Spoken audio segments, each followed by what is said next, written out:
एकदम स्पीड में और थोड़ा सा डिटेल्स के साथ चलेंगे।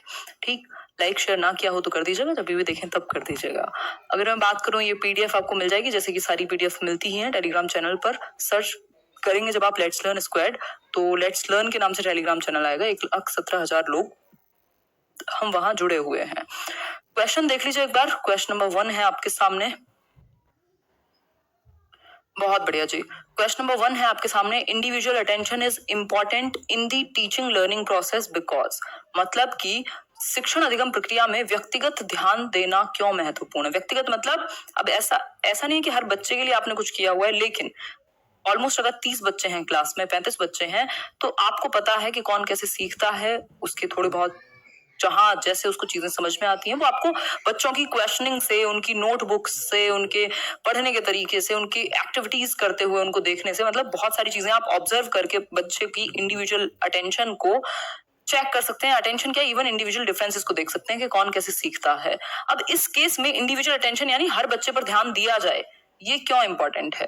पहला ऑप्शन है, it offer better opportunities to teachers to discipline each learner, या फिर learner always learn better in groups, जो बच्चा है वो हमेशा ग्रुप्स में अच्छा सीखता है, या फिर children develop at different rates and learn differently, या फिर teacher training programmes prescribe it. अब ऐसे तो पता नहीं क्या क्या चीज प्रेस्क्राइब की जाती है, बट मेन जो फोकस है, पर्पस है कि टीचर को इंडिविजुअल अटेंशन देनी चाहिए। अगर क्लास में 30 बच्चे हैं तो अटेंशन मिलनी चाहिए बच्चों को। इसका सबसे बड़ा रीजन यही है कि हमारे अंदर इंडिविजुअल डिफरेंसेस पाए जाते हैं, व्यक्तिगत विभिन्नताएं हैं, और children develop at different rates and learn differently. सभी बच्चे एक तरीके से नहीं सीखते, अलग अलग तरीके से बच्चे सीख सकते हैं और अलग अलग रेट पर डेवलप हो सकते हैं। ठीक, तो ये एक छोटी सी बात हुई।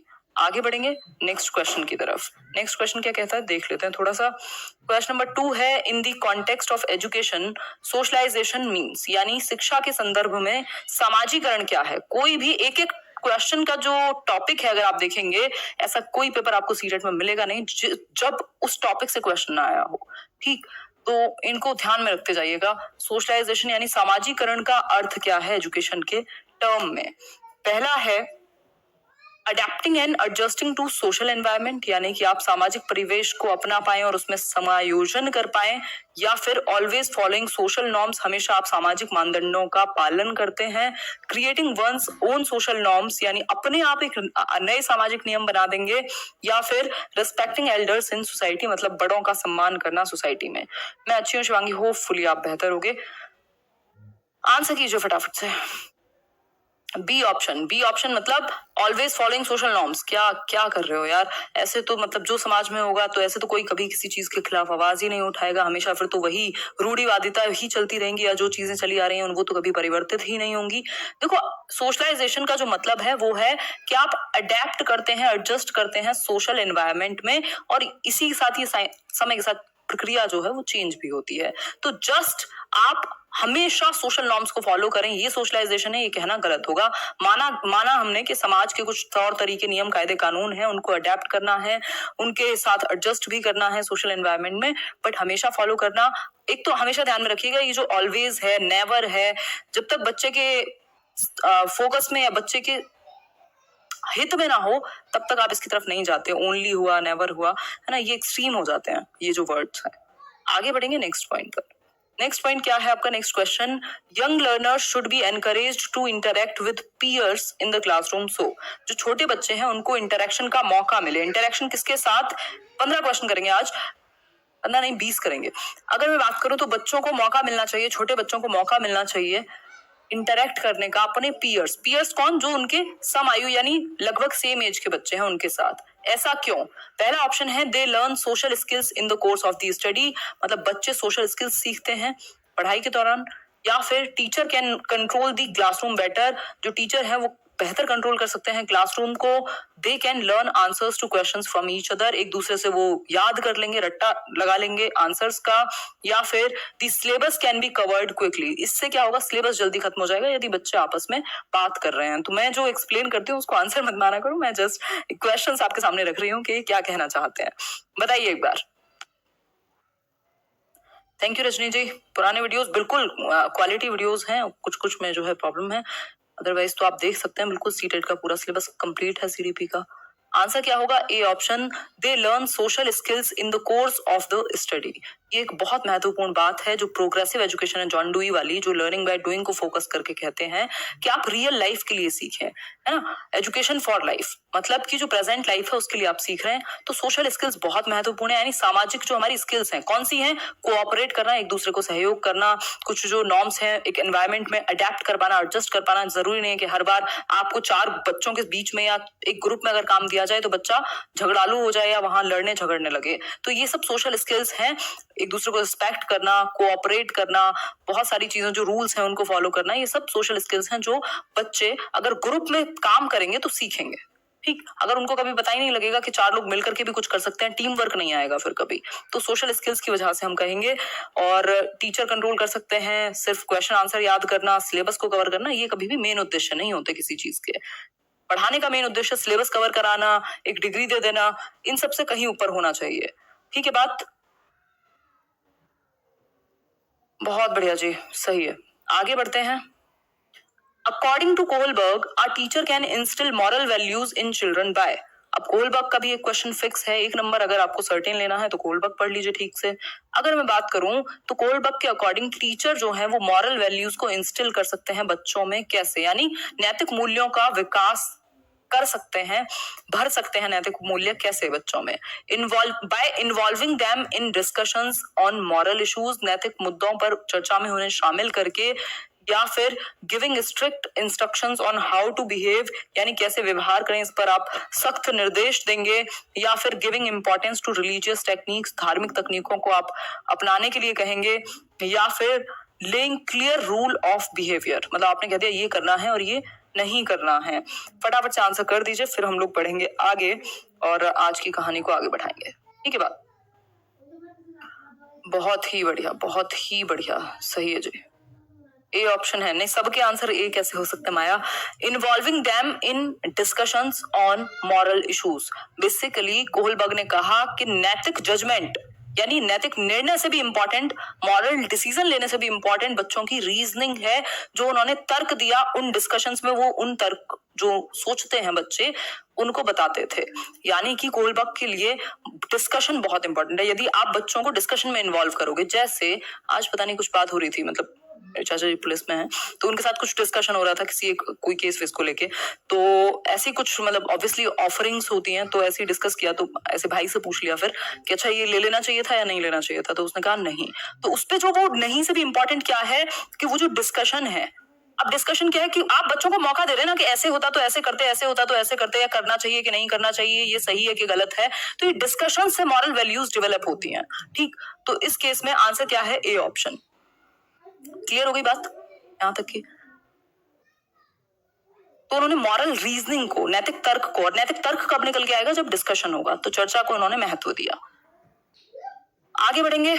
इस पे एक क्वेश्चन और आता है कि जो कोहलबर्ग है उनका जो उन्होंने किस चीज पे फोकस किया, तो कॉग्निटिव मैच्योरिटी से जुड़ी हुई है मॉरल मैच्योरिटी। जैसे जैसे आपकी एज बढ़ती है आपका तर्क करने का तरीका बदल जाता है, जैसे प्याजे भी कहते हैं, प्याजे से इंस्पायर्ड भी है थियरी। फिर है question number 5, which of the following is a feature of progressive behaviour. यानी कि प्रगतिशील व्यवहार का कौन सी एक विशेषता है प्रगतिशील व्यवहार की? होगा यार, होगा मैथ्स पेडागोजी भी, बिल्कुल बिल्कुल। आप वीडियो देखिए वो स्ट्रेटेजी वाली, बहुत बढ़िया। नेहा कौन कह रहा है? कृति के ऑप्शन डी है, अभी चेक कर लेते हैं एक बार। चलिए पहले एक बार इसका आंसर कर दीजिए, देख लेंगे, हो सकता है चेक करेंगे। अभी कोई कुछ नहीं कह सकता साक्षी सीटेट के बारे में। आंसर कर दीजिए। फ्रीक्वेंट टेस्ट लें आप, उसको प्रोग्रेसिव बिहेवियर कहेंगे। टाइम टेबल जो है वो फ्लेक्सिबल हो, सिटिंग अरेंजमेंट जो है वो फ्लेक्सिबल हो। ऐसा नहीं है कि मतलब आपने बिल्कुल डंडे के डर से 9 बजे बुला तो लिया और वो सोया पड़ा है बच्चा। ठीक, instruction based solely on prescribed text books, emphasis on scoring good marks. फिर से वही बात, अच्छे नंबर, सिर्फ और सिर्फ टेक्स्ट बुक पे ध्यान देना, या सिर्फ और सिर्फ टेस्ट आप लगातार ले रहे हैं। प्रोग्रेसिव मतलब learning by doing, hands on experience, बच्चा करके सीखे। और इसमें फ्लेक्सिबिलिटी बहुत जरूरी है। फ्लेक्सिबिलिटी मतलब आपने कोई पीरियड खेलने का भी दिया उसको, कोई पीरियड आज किसी चीज का है, मतलब फ्लेक्सिबिलिटी है। वो मैकेनिकल फील नहीं आ रहा, उसको मशीन जैसा फील नहीं हो रहा। कोई आज कुछ बच्चे जो वो सिटिंग अरेंजमेंट नहीं चलता, रोटेशन चलती रहती है, तो वो भी बदलता रहे, नहीं तो क्या हो जाएगा, एक सैचुरेशन सा आ जाएगा या मोनोटोनस बन जाएगी क्लास आपकी। तो आंसर जो है वो बी होगा। लास्ट क्वेश्चन में किसी ने कहा था कि डी है आंसर, प्लीज चेक। ये पता नहीं आजकल कौन कहाँ क्या कराया जा रहा है, कई तो कोचिंग सेंटर्स भी, मतलब अब मुझे कहना बहुत गलत लगता है बट ठीक है छोड़ो, ये डी नहीं होगा इसका आंसर, जो आंसर है वो ए होगा। ठीक है, गलतियां सब करते हैं बट आप सालों साल से पढ़ा रहे हैं और पूरा 10 साल आप कह रहे हैं कि हम बहुत जीवन पर्यंत से आपको कोर्स बेच रहे हैं या पढ़ा रहे हैं, कोचिंग्स दे रहे हैं, और आकर के अगर आप देखेंगे तो एनालिसिस अगर किया जाए तो इतनी गलतियां हैं जो कि गलत है। गलतियां सब करते हैं, ऐसा नहीं है कि मतलब मैं इम्यून हूं गलतियों से या गलतियां नहीं की, बट आप ईश्वर भी बन रहे हैं और आप गलतियां भी रोज कर रहे हैं, बाकी बिल्कुल ऐसे चीजों पे कि जिसमें प्रॉब्लम है। फिर जो डाउट्स आते हैं मेरे पास, इतनी सारी पिक्चर्स आती हैं, मतलब मैं परेशान हो जाती हूँ कि यार क्या। चलो खैर क्वेश्चन पर आते हैं। क्वेश्चन नंबर 6 है, a teacher makes use of a variety of tasks to cater to the different learning styles of her learners, she is influenced by. मतलब कि अगर मैं बात करूं, देखो जो वो डी ऑप्शन था, चलो मैं एक्सप्लेन भी कर देती हूँ। क्लियरली लेइंग वेज या रूल्स कि ये करो या ये करो, ऐसे तो सारी दुनिया ने बनाया ही हुआ है ना, रूल्स तो बने ही हुए हैं, आप कितना फॉलो कर रहे हैं उनको। तो मॉरलिटी जो है वो आपके रूल्स तक सीमित नहीं है, सिर्फ आप जब चॉइस मिलती है तब आप क्या करते हैं, ये भी है। ठीक है बात। खैर यहां आते हैं थोड़ा सा। क्वेश्चन नंबर 6 है, a teacher makes use of a variety of tasks to cater to the different learning styles of her learners, she is influenced by. यानी कि अगर मैं बात करूं तो जो एक टीचर है वो वैरायटी ऑफ टास्क का मतलब अलग अलग तरीकों का इस्तेमाल करते हैं बच्चों को सिखाने के लिए, क्योंकि अलग अलग लर्निंग स्टाइल्स हैं बच्चों के। तो कौन सी एक बात सही होगी? वाइगोस्की का सोशियो कल्चरल अप्रोच है, पियाजे का कॉग्निटिव डेवलपमेंट है, कोहलबर्ग का मॉरल डेवलपमेंट है, गार्डनर का मल्टीपल इंटेलिजेंस है। बताइए एक बार। कोई बात नहीं अजय जी,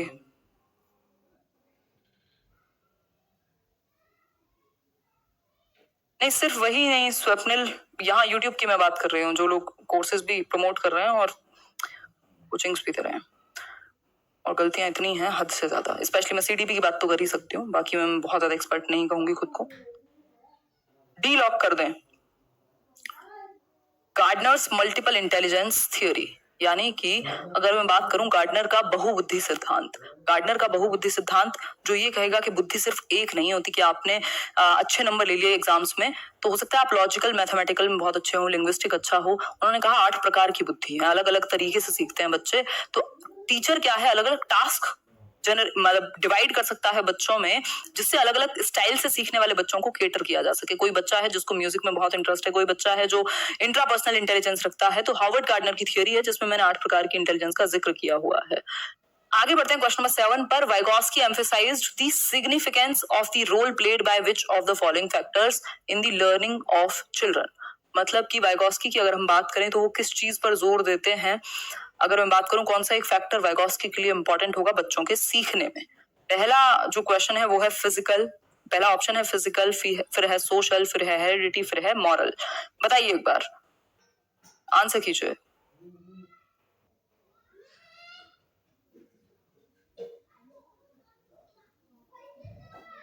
अभी कुछ नहीं कह सकते, 5 को बहुत कम प्रोबेबिलिटी है जिस हिसाब से केसेस बढ़ रहे हैं, बट 15 से पहले पता तो लगेगा नहीं जब तक एडमिट कार्ड या सीबीएसई कुछ नहीं कहता तब तक। जय हिंद सौरभ, बताइए एक बार। सोशल होगा, सोशियो कल्चरल अप्रोच है इनकी, सोसाइटी और कल्चर से बच्चा इंटरैक्ट करके अंतः क्रिया करके सीखता है, ऐसी बात वाइगोस्की कहते हैं। आनुवांशिकता की बात होती तो शायद हम जेनेटिक एपिस्टेमोलॉजी लिखा होता अगर, तो हम किसके पास चले जाते, पियाजे के साथ हम जा सकते थे। ठीक है, बाकी के 2 ऑप्शंस जो हैं ए और डी वो बेकार है, उनका कोई यूज नहीं है। क्वेश्चन नंबर 8 है, a school gives preferences to girls while preparing students for a state level solo song competition. मतलब आप जानते हैं कि स्टेट लेवल पर, राज्य स्तर पर बहुत सारी क्या कहते हैं कॉम्पिटिशन्स होती हैं, प्रतियोगिताएं होती हैं। उनमें से अगर हम बात करें तो सोलो सॉन्ग कंपटीशन मतलब वो होता है ना, इंडिविजुअल बच्चा माइक पे खड़े होकर के गाना गाएगा। तो उस कंपटीशन के लिए एक स्कूल जो है वो सिर्फ गर्ल्स को यानी लड़कियों को वरीयता देता है, यानी इंपॉर्टेंस देता है कि सिर्फ गर्ल्स ही जाएंगी अगर गाने का कंपटीशन है। तो ये क्या है? ये प्रोग्रेसिव थिंकिंग है, जेंडर बायस है, ग्लोबल ट्रेंड्स है, या प्रैग्मेटिक अप्रोच है? बताइए एक बार। नेटवर्क इशू है, कोई बात नहीं, ये चीजें तो चलती रहती हैं। यार ध्यान रखिए, मतलब मेरा मेन पर्पस ये है कि आप खुद जिम्मेदार हैं, आप खुद अपने आप में मैच्योर हैं। कई लोग मुझसे बहुत ज्यादा बड़े भी हैं एज में, तो ये मेरा काम नहीं है कि मैं किसी को क्रिटिसाइज करूं यहाँ खड़े होकर या कुछ भी, और इस तरीके से कभी भी हम लोग आगे बढ़े भी नहीं है। अदरवाइज तो बहुत सारी चीजें होती हैं, दिखती मुझे भी हैं चीजें। तो फोकस कीजिए, मतलब अपना भला थोड़ा सा देखिए, उस चीज को लेके मुझे कंसर्न होता है, बाकी फर्क नहीं पड़ता कौन क्या कर रहा है। बताइए एक बार। सही है, लर्न सिटी, अभी और काम करो। बी ऑप्शंस यानी जेंडर बायस। एग्जैक्टली एक क्वेश्चन फिक्स है जेंडर बायस का, कोई नहीं हटा सकता। लिंग पूर्वाग्रह अगर हम बात करें, अगर आप किसी भी एक तरफ झुके हुए हैं तो या तो आपको ऑप्शन में जेंडर बायस मिलेगा, स्टीरियोटाइप मिलेगा या डिस्क्रिमिनेशन मिलेगा। सिंपल है बात, क्योंकि आप चाहे गर्ल्स को वरीयता दें चाहे आप बॉयज को दें, अब यहाँ ये नहीं हो सकता विमेन एम्पावरमेंट है। सिंपल लिखा है, आप एक तरफ झुके हुए हैं किसी भी एक कॉम्पिटिशन को लेकर के, दैट मीन्स आप बायस हैं। ठीक, आगे बढ़ेंगे। क्वेश्चन नंबर 9 है इंक्लूसिव एजुकेशन। इंक्लूसिव एजुकेशन पर क्वेश्चन पूछे जाते हैं। इंक्लूड्स इंडोक्ट्रिनेशन ऑफ फैक्ट्स, मतलब भर दिए जाते हैं फैक्ट्स को। Includes teachers from marginalised groups, celebrate diversity in the classroom, encourages strict admission procedures. फटाफट से बताइए।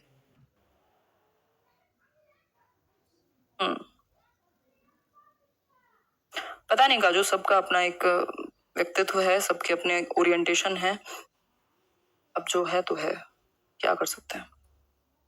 गुड और बैड तो पर्सपेक्टिव्स हैं, है ना। जो चीज आपको अच्छी लग रही है हो सकता है वही किसी को नेगेटिव नजर आए, तो ये बहुत ही, हाँ बिल्कुल बिल्कुल, बताइए एक बार। सिंपल है, celebrate diversity in the classroom. Unity in diversity को प्रमोट करता है, इक्विटी एंड इक्वालिटी को प्रमोट करता है इंक्लूसिव एजुकेशन, यानी एजुकेशन फॉर ऑल। आप बच्चे को चेंज नहीं करते, सिस्टम को चेंज करते हैं, क्योंकि बच्चा जो है वो सिस्टम के लिए नहीं है, आपका जो सिस्टम है वो बच्चे के लिए है, यानी सभी के लिए शिक्षा एक छत के नीचे एक तरीके से। अगर मैं बात करूं तो ये इंक्लूसिव एजुकेशन वाला वीडियो देख लीजिएगा, ये चीजें क्लियर हो जाएंगी, और भी इससे रिलेटेड 4 और चीजें भी क्लियर हो जाएंगी। When a child fails it means, अब ये इतना बच्चा क्वेश्चन है, इसमें भी कितने सारे डाउट्स रहते हैं। कल किसी ने लिखा कि वो एडोलेसेंस होगा, फिजिकल ग्रोथ वाला है।